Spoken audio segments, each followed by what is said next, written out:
Uma produção WGBH Boston associada a Harvard University.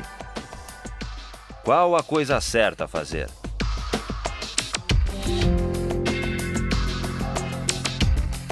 Justice, com Michael Sandel. Today, I'd like to consider the strongest objections to the idea that there are obligations of solidarity or membership. Then I want to see if those objections can be met successfully. One objection emerged in the discussion last time. Patrick said, well, if obligations flow from community membership and identity, we inhabit multiple communities, doesn't that mean that our obligations will sometimes conflict? So that's one possible objection. And then Rena said, these examples meant to bring out the moral force of solidarity and membership. Examples about parents and children, about the French resistance fighter asked to bomb his own village and drawing back, about the airlift by Israel of Ethiopian Jews. These examples, they may be intuitively evocative, Rena said, but really they're pointing to matters of emotion, matters of sentiment, not true moral obligations. And then there were a number of objections, not necessarily to patriotism as such, but to patriotism understood as an obligation of solidarity and membership beyond consent. This objection allowed that there can be obligations to the communities we inhabit, including obligations of patriotism, but this objection argued that all of the obligations of patriotism or of community or membership are actually based on liberal ideas and perfectly compatible with them. Consent, either implicit or explicit, or reciprocity. Julia Rothau, for example, on the website, said that liberalism can endorse patriotism as a voluntary moral obligation. Patriotism and familial love both fall under this category. Because after all, Julia points out, the Kantian framework allows people free rein to choose to express virtues such as these if they want to.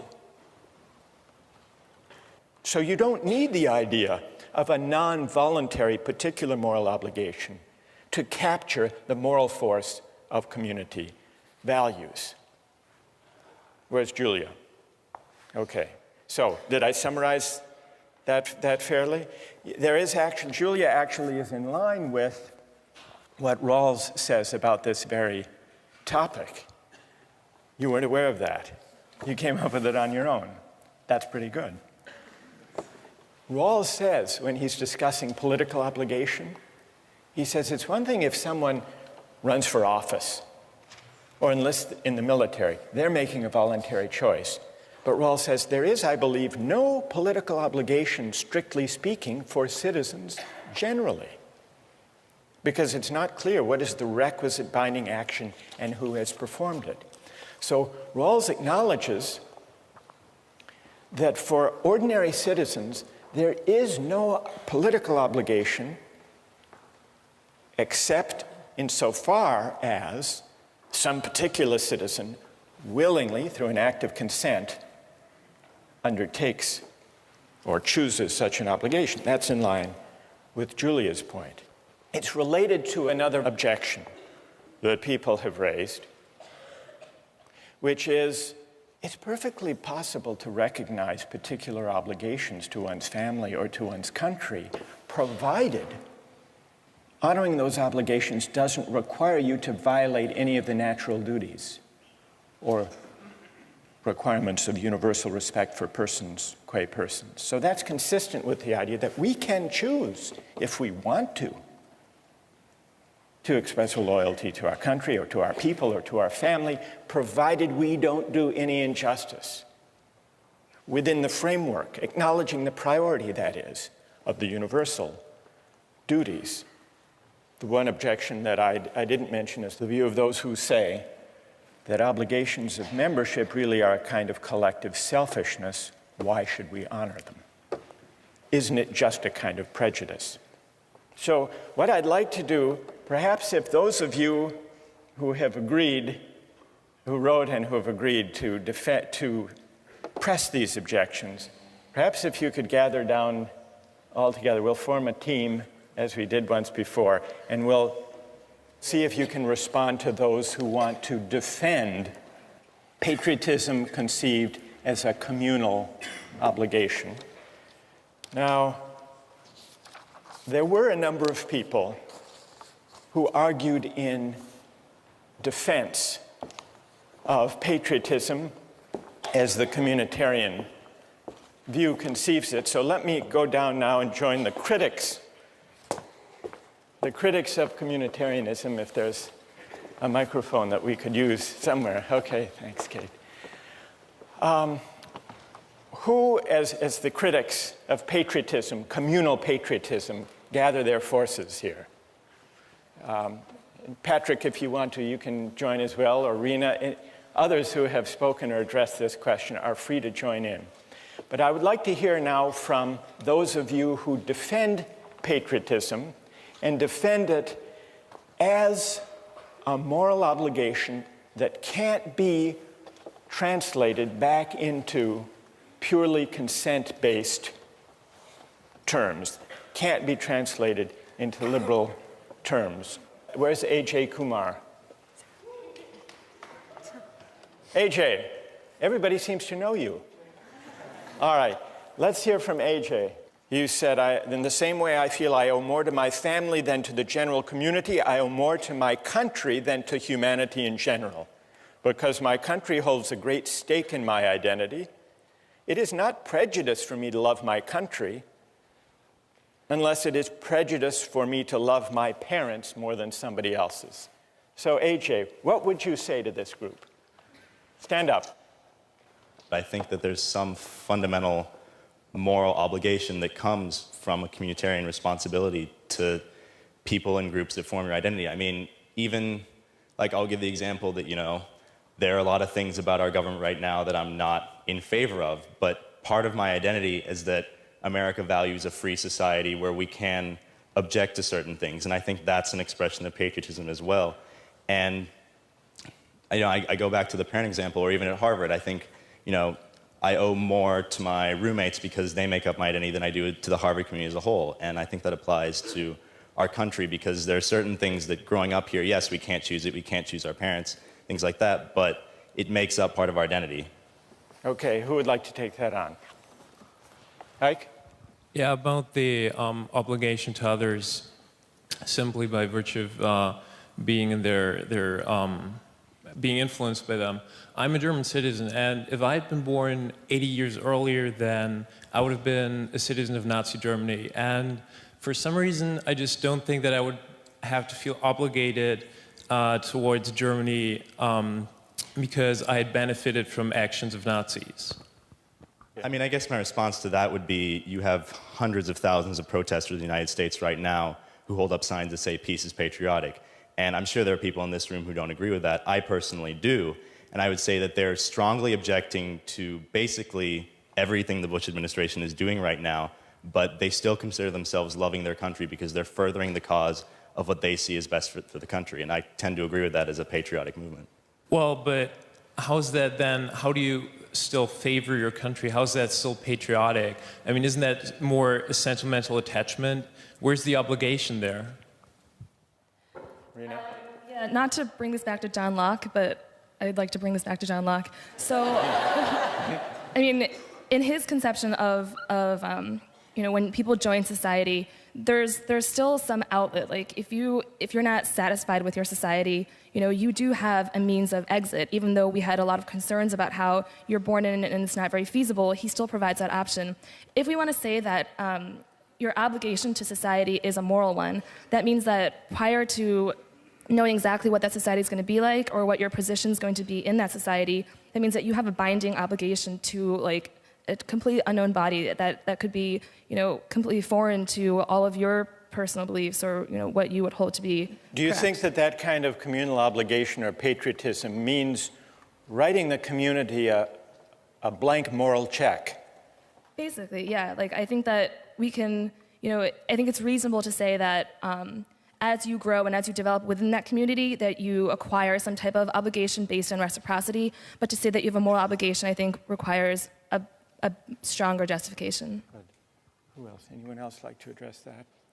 I guess we could say that you could argue that you're morally obliged to society by the fact that there is this reciprocity. I think it's the idea that we participate in society, we pay our taxes, we vote. This is why we could say that we owe something to society. But beyond that, I don't think there's anything inherent in the fact that we are members of the society itself that we owe it anything. I think it's insofar as the society gives us something, gives us protection, safety, security, then we owe the society something, but nothing beyond what we give the society.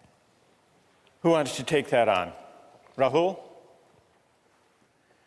I don't think we give the community a blank moral check in that sense. I think we only give it a blank moral check when we abdicate our sense of civic responsibility and when we say that the debate doesn't matter because patriotism is a vice. I think that patriotism is important because it gives us a sense of community, a sense of common civic virtue that we can engage in the issues. Even if you don't agree with the way the government is acting, you can still love your country and hate the way it's acting. And I think because out of that love of country, you can debate with other people and have respect for their views, but still engage in the debate. If you just say that, patriotism is a vice, you drop out of that debate and you cede the ground to people who are more fundamentalist, who have a stronger view, and who may coerce the community. Instead, we should engage the other members of the community on that same moral ground.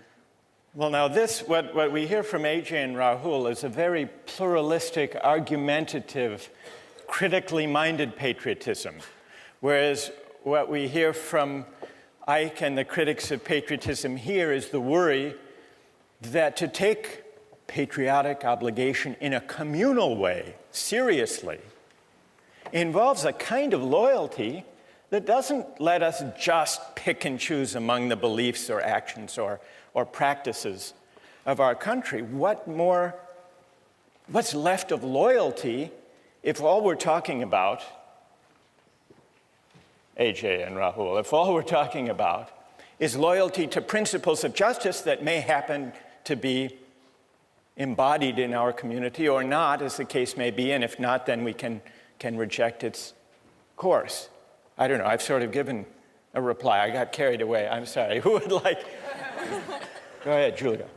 Yeah, I think that patriotism, you need to define what that is. It sounds like, you would normally think that we were given a more weak definition here of patriotism amongst us, but it almost sounds like your definition is merely to have some sort of civic involvement in debating within your society. And I think that kind of undermines maybe some of the moral worth of patriotism as a virtue as well. I think if you can consent to a stronger form of patriotism if you want, that's a stronger, I guess, moral obligation than even what you're suggesting.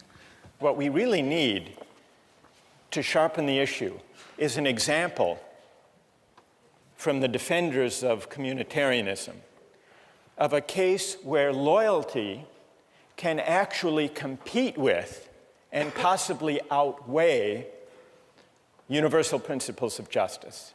Isn't that's the test they really need to meet, isn't it? All right, so that's the test you need to meet, or any among you who would like to defend obligations of membership or solidarity independent of ones that happen to embody just principles.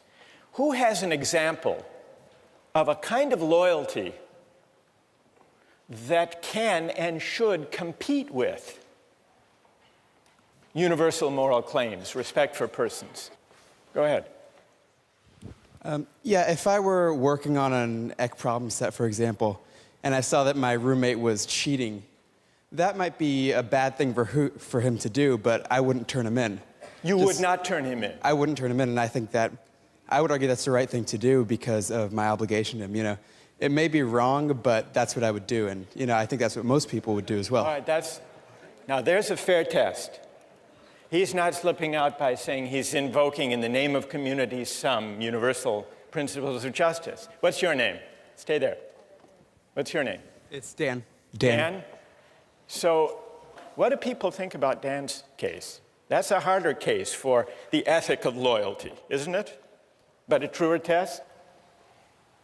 How many agree with Dan? So loyalty, Dan, loyalty has its partisans. How many disagree with Dan?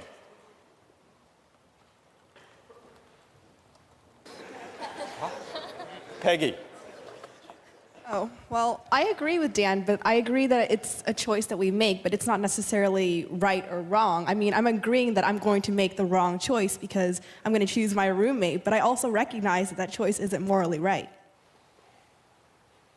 So you're still translating even Dan's loyalty. You're saying, well, that's a matter of choice.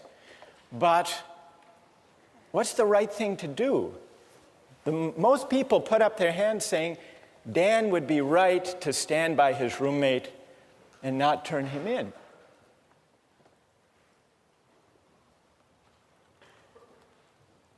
Yes, go ahead.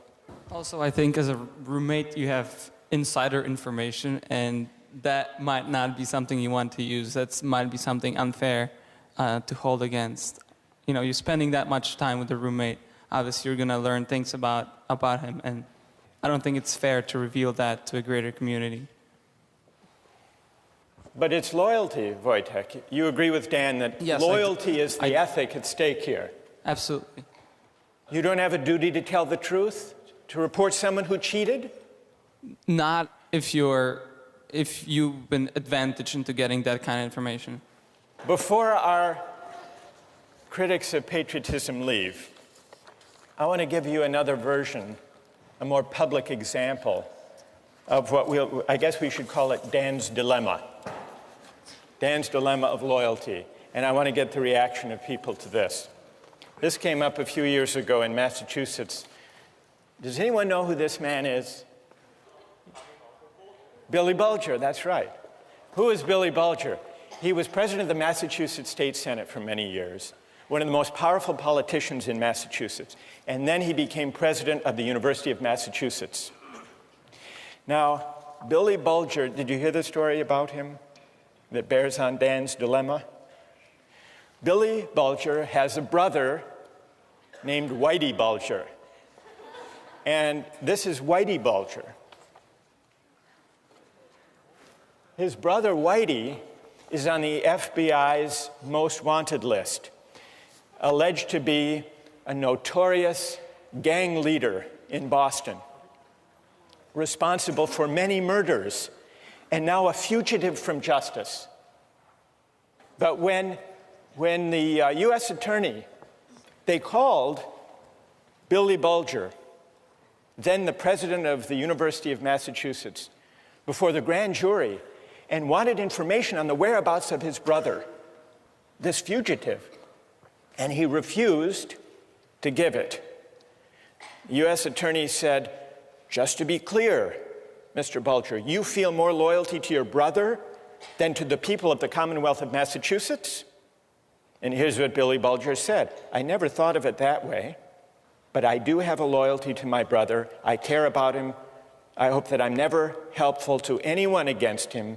I don't have an obligation to help anyone catch my brother. Dan, you would agree? How many would agree with the position of Billy Bulger? Let me give one other example, and then we'll let the critics reply, the critics of loyalty, as we'll describe it. Here's an even more fateful example from a figure in American history, Robert E. Lee. Now, Robert E. Lee, on the eve of the Civil War, was an officer of the Union Army. He opposed secession, in fact, regarded it as treason. When war loomed, Lincoln offered Lee to be the commanding general of the Union Army. And Lee refused. And he described in a letter to his sons why he refused. With all my devotion to the Union, he wrote, I have not been able to make up my mind to raise my hand against my relatives, my children, my home, by which he meant Virginia. The Union is dissolved. I shall return to my native state and share the miseries of my people, save in her defense, I will draw my sword no more. Now here's a real test, Dan, for your principle of loyalty. Because here is the cause of the war against, not only to save the Union, but against slavery. And Lee is going to fight for Virginia, even though he doesn't share the desire of the southern states to secede. Now, the communitarian would say there is something admirable in that. Whether or not the decision was ultimately right, there's something admirable. And the communitarian would say, we can't even make sense. Rena, we can't make sense of Lee's dilemma as a moral dilemma unless we acknowledge that the claim of loyalty arising from his sense of narrative of who he is a moral, not just sentimental, emotional tug. All right, who would like to respond to Dan's loyalty, to Billy Bulger's loyalty, or to Robert E. Lee's loyalty to Virginia? What do you say, Julia? Okay, well, I think that these are some classic examples of multiple spheres of influence, and that you have conflicting communities, that your family and your country. I think that's one reason why the idea of choice in your obligation is so important, because how else can you resolve this? If you're morally obligated and there's no way out of this need for loyalty to both communities, you're trapped. There's nothing you can do. You have to make a choice. And I think that being able to choose based on other characteristics than merely, the arbitrary fact that you're a member of this community is important. Otherwise, it's left to, randomness. Well, Julia, the issue isn't whether Dan makes a choice or Billy Bulger or Robert E. Lee. Of course they make a choice. The question is on what grounds, on what principle should they choose? The communitarian doesn't deny that there's a choice to be made. The question is which choice, on what grounds, and should loyalty as such weigh? Andre, now you want to. All right, go ahead. What do you say? Well, one of the things we've noticed in the three examples is that the people have all chosen the most immediate community of which they're a part, the more local one.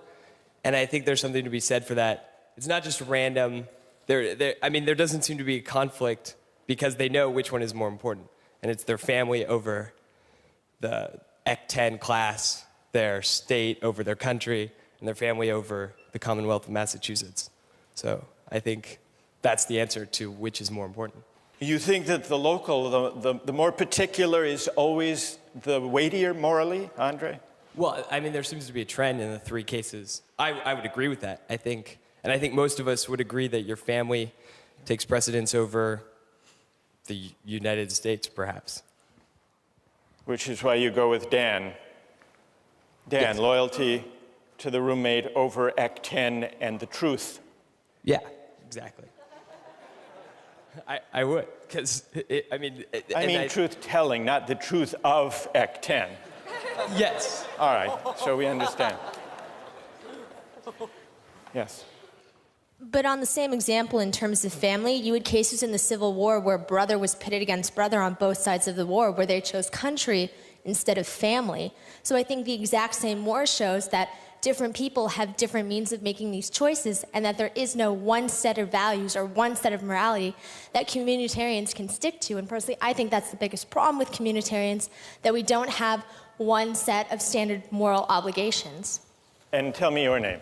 Samantha. So Samantha, you agree with Patrick's point the other day, that there may be, if we allow obligations to be defined by community identification or membership, they may conflict, they may overlap, they may compete, and there is no clear principle. Andre says there's a clear principle, the most particular. The other day, Nicola, who is sitting over here, where's Nicola, said the most universal. You're saying, Samantha, the scale of the community as such can't be the decisive moral factor. So there has to be some other moral judgment. All right, let's let our critics of communal patriotism, let's express our appreciation and thank them for their having stood up and responded to these arguments, defined the issue. Let's turn to the implications for justice of the positions that we've heard discussed here. One of the worries underlying these multiple objections to the idea of loyalty or membership as having independent moral weight is that it seems to argue that there is no way of finding principles of justice that are detached from conceptions of the good life as they may be lived in any particular community. Suppose the communitarian argument is right. Suppose the priority of the right over the good can't be sustained.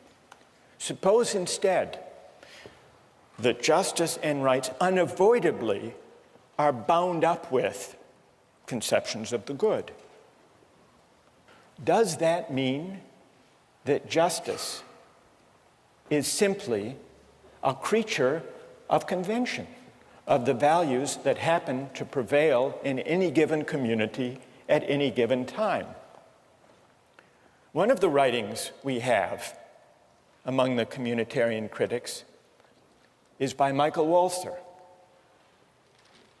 He draws the implications of justice this way. Justice is relative to social meanings. A given society is just if its substantive life is lived in a certain way, in a way that is faithful to the shared understandings of the members. So Walzer's account seems to bear out the worry that if we can't find independent principles of justice, independent, that is, from conceptions of the good that prevail in any given community, that we're simply left with justice being a matter of fidelity or faithfulness to the shared understandings or values or conventions that prevail in any given society at any given time. But is that an adequate way of thinking about justice?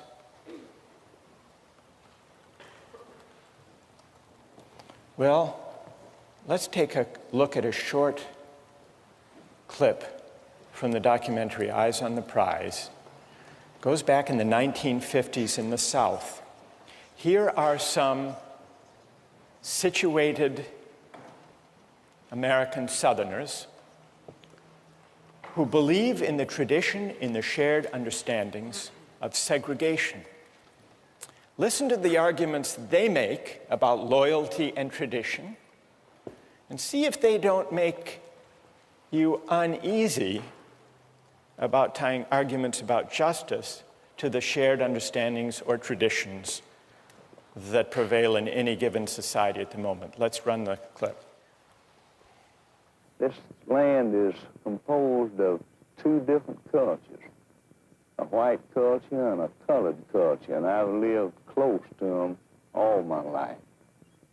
But I'm told now that we've mistreated them and that we must change, and these changes are coming faster than I expected, and I'm required to make decisions on a basis of a new way of thinking, and it's difficult. It's difficult for me, it's difficult for all Southerners. Well, there you have it. Narrative selves, situated selves, invoking tradition. Doesn't that show us that justice can't be tied to the shared understandings of goods that prevail in any given community at any given time? Or is there a way of rescuing that claim from this example? Think about that question, and we'll return to it next time.